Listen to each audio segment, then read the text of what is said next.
కోడి మాంసం కూర, నాటుకోడి మాంసం కూర. నాటుకోడి మాంసం కూర ఎలా ఉంది? మా అమ్మ బాగుండిందా? చాలా టేస్ట్గా ఉంది. సబ్స్క్రైబ్ చేసుకోమని చెప్పు, నేను అంత కష్టపడుతున్నాను కదా. ఈ అమ్మాయిది చేసుకోండి అమ్మాయి, మర్చిపోకండి. ఏం చేసుకోవాలి?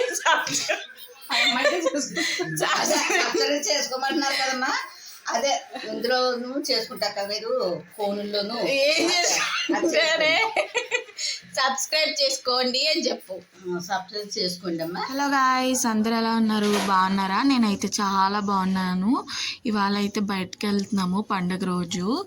మా అమ్మ చేసిన సున్నుండలు తింటూ చూపిస్తున్నాను అనమాట. ఇక్కడ బయటకు వెళ్తున్నాము లక్కీ షాపింగ్ మాల్కి అనమాట. ఆల్రెడీ బట్టలు తీసుకున్నాము, బట్ కొన్ని ఏమన్నా చూద్దాము, ఖాళీగా ఉండడం ఎందుకు, పండుగ రోజు బయటకు వెళ్దాం అన్నట్టు వెళ్ళాం అనమాట. చూస్తేనేమో జనం ఏం లేనట్టు కనిపిస్తున్నారు, కానీ లోపల మాత్రం చాలా మంది జనం ఉన్నారండి లక్కీ షాపింగ్ మాల్లో. లక్కీ షాపింగ్ మాల్ తునిలో అయితే చాలా ప్రైజెస్ తక్కువ, కాకినాడకి వచ్చేసరికి కొంచెం ఇంక్రీజ్ అయ్యాయి. ఏంటి ఇలాగ ఉన్నాయి అనుకున్నాను నేను. అంటే మన టౌన్లో ఒకలాగా ఉంటాయి, సిటీలో ఒకలా ఉంటాయి. నాకు ఫస్ట్ టైం అర్థమైంది. డీమార్ట్లో కూడా అంతే, ఎక్కువ ప్రైజెసే ఉన్నాయి ఇక్కడ, మనకైతే తక్కువ ప్రైజెస్ ఉంటాయి.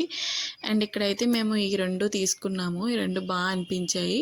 ఒకటేమో 2200, జనం అయితే మాత్రం మామూలుగా లేరండి బాబు. ఎంతమంది జనం ఉన్నారో చూసారా? ఇసుకేసినా రాలదు, అంతమంది జనం ఉన్నారు. ఇక్కడ 100 అని పెట్టి అమ్మేస్తున్నారు అనమాట. మిగిలిపోయిన సరుకు అంతా అమ్మేస్తున్నారు. ఇలాగా కాకినాడలో అమ్ముతారనమాట. మొత్తం పండగ అంతా అయిపోయాక మిగిలిపోయిన బట్టలన్నీ ఇలా అమ్ముతారనమాట. మామూలుగా లేరు జనం అయితే. ఏదో ఫ్రీగా మీరు ఏ సినిమాకి వెళ్ళారో కామెంట్ సెక్షన్లో కామెంట్ చేయండి.